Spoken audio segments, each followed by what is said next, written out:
All right, back to school with Kasey. I'm just figuring this out here. All right, figuring out the whole making videos for YouTube. But the movement stuff I'm getting pretty figured out. So here we go. If you are pregnant, one thing that happens, I remember when I was pregnant, I walked a lot, and I got really painful, sharp pains in my what would be my bunion feet if I had let bunions developed. They were probably on their way at the time. But what happened was when you get all the weight in front here, and we tend to let that take us, and then our hips are way out in front of us. The weight of our belly's out here, and our spine is pretty compressed. So I want you to do this. I just want you to stand and bring your weight out in front of you, where your toes are kind of gripping the floor. I want you to put your hand in the small of your back. And then I want you to bring your hips back until your toes are unweighted. And then bring your weight on forward.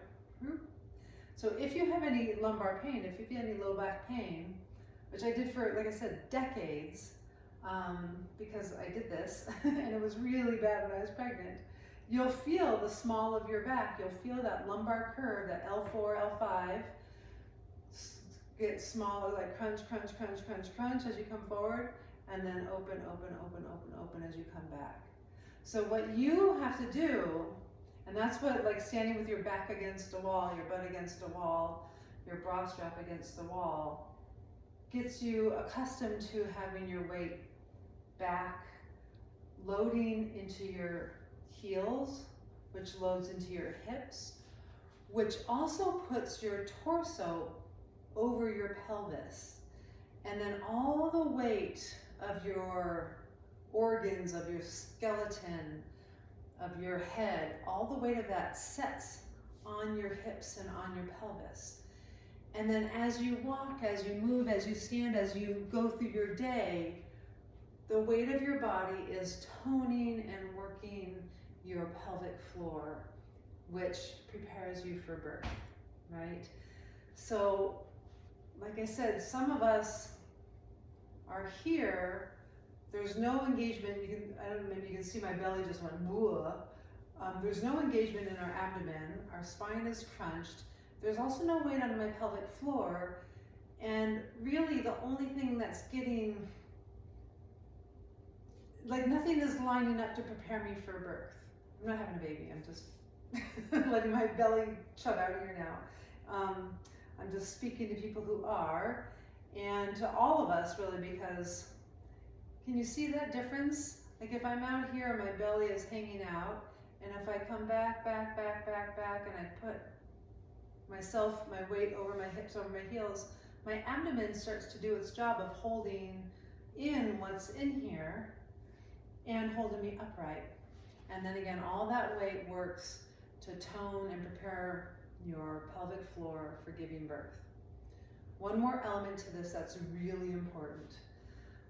Along with the tendency to have our hips forward, we tend to shove our ribs up to counterbalance it. It kind of throws our, we say good posture, we lift up and we throw our shoulders back. Ribs have to come down in. So you can see it's a combination. My hips come back and my ribs drop in. And if you put your hand right on this line where your ribs come with your abdomen, you feel them protruding, and then they just meld, they just knit into your abdomen. So play with that, and then go walking, because that's going to prepare you for birth. And help you to carry your baby and help you to feel good while doing all of those things. Okay. Actually, I'm going to add one more thing. One thing that happened when I was trying to have my first baby is I didn't know it was going to hurt so bad. And it was really hard for me to go with that pain. And I think that's because I was so tense. So there's a letting go and allowing yourself to kind of break open. That definitely happens. Okay. Of course, I just have experience with 2, so I'm sure everybody else has their own stories. All right, you guys, be well. Bye-bye.